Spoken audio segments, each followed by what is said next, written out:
రాజేంద్ర నగర్లో పోలీసుల చేతిలో గాయపడిన ఏబీవీపీ నాయకురాలు ఝాన్సీని ఈటెల రాజేందర్ పరామర్శించారు. పోలీసులు ఏబీవీపీ నాయకురాలు ఝాన్సీని జుట్టు పట్టుకుని లాగి కింద పడేసిన విధానం జుగుప్సాకంగా ఉందని, ఆమెమీ మానవ బాంబు కాదు, ధ్వంసం చేసే ఆమె కాదన్నారు. పోలీసులు వ్యవహరించిన తీరును తీవ్రంగా ఖండిస్తున్న బాధితులపై చర్యలు తీసుకోవాలని, ప్రభుత్వం స్పందించకపోతే విద్యార్థుల ఆగ్రహానికి గురికాక తప్పదన్నారు ఈటెల రాజేందర్.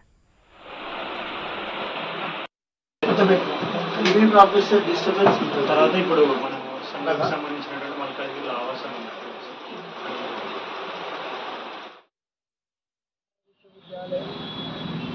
వెటర్నరీ విశ్వవిద్యాలయం రెండింటికి కూడా పెద్ద ఎత్తున భూములు అవసరం, ప్రాక్టికల్ రీసెర్చ్ అవసరం.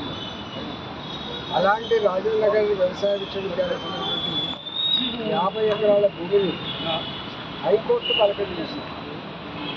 కోర్టు కట్టద్దని కానీ, కోర్టుకి వ్యతిరేకంగా ఏబీవీపీ విద్యార్థులు చేసి హైదరాబాద్ చుట్టుపక్కల ఇప్పటికే వేల ఎకరాల భూములు అమ్ముకుంటా ఉన్నారు.